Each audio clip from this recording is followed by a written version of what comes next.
ایک جوان کا واقعہ کہ میں پہلے عرض کر چکا ہوں بہرحال کہیں اور مجالس میں،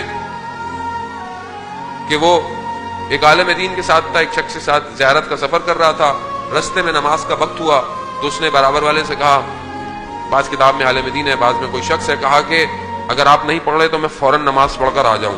تو انہوں نے اس کے حلیوں کو دیکھا تو اس کا حلیہ ظاہراً ایسا نہیں تھا کہ آپ بولیں گے اول ٹائم پہ نماز پڑھے گا، یعنی ایسے کپڑے، لباس، جینز پہنی ہوئی، بالوں میں جیل لگی ہوئی، تو اس نے بولا کہ ایسے دیکھ کے تو ایسا، تو خیر اس نے کہا پڑھ لیں۔ وہ نماز پڑھ کر آیا تو اس سے پوچھا کہ بھائی تمہارے حلیے سے تو نہیں لگتا کہ تمہارے دل میں نماز کی اتنی تڑپ ہو، اتنا وہ ہو، تو یہ معاملہ کیا ہے؟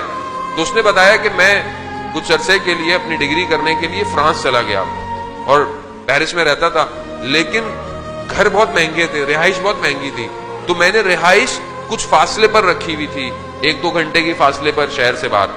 تو کہتا میرے 2 سال گزر کر میری ڈگری کے آخری ایگزامز تھے، تو ایک ہی بس تھی جو صبح ہمارے ٹاؤن سے جاتی تھی، تو میں اس میں بیٹھا، بس تھوڑی دیر چلی اور بس خراب ہو گئی۔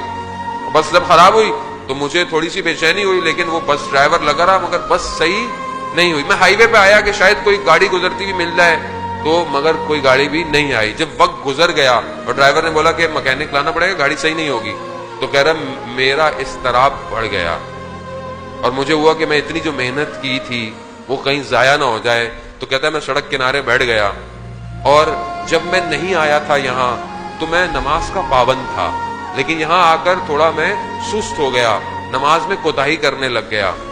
اس وقت میں نے وقت کے امام کو پکارا اور کہا یا امام زمانہ مجھے اس مشکل سے نکال دیجئے، میں وعدہ کرتا ہوں نماز آئندہ اول وقت پڑھوں گا۔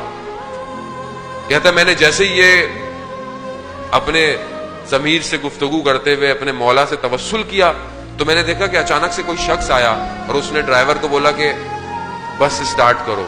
اس نے جیسے ہی اسٹارٹ کی بس اسٹارٹ ہو گئی۔ میں بھاگتا ہوا پہلا شخص تھا جو بس میں بیٹھا، لیکن ابھی میں دروازے سے اندر داخل ہوا تو وہی شخص گھومتا ہوا دروازے پر آیا اور اس نے مجھے کہا یہ جو تم نے وعدہ کیا ہے اس پر قائم رہنا۔ کہتا ہے میں ایک دم میرا بدن خشک ہو گیا ایک دم کہ اس شخص کو کیسے پتا چلا کہ میں نے کوئی وعدہ کیا ہے؟ ابھی میں سمجھتا کہ یہ شخص کون تھا، دیکھا تو وہ شخص غائب ہو گیا۔ تو کہتا ہے وہ دن ہے اور آج کا دن ہے جو میں نے اپنے امام سے وعدہ کیا تھا میں اسے پورا کر رہا ہوں۔ عزیزان محترم، امام تک گفتگو برل آلریڈی میں لیٹ آیا اور آگے پھر ایک اور مجلس ہے، امام تک پہنچنا بہت ضروری ہے۔ عزیزان محترم، یہ جو محنت ہے آپ کی اور ہم لوگ اور جو بھی انتظامیہ کرتی ہے، ہر شخص اپنی ایک حصہ ڈالتا ہے عزاداری۔ آپ کا آنا خود ایک بہت بڑا حصہ ہے عزاداری کو قائم رکھنے کے لیے، ہر شخص کا ایک حصہ ہے۔ اس سب کا اجر جو ہے وہ امام کی نصرت ہے۔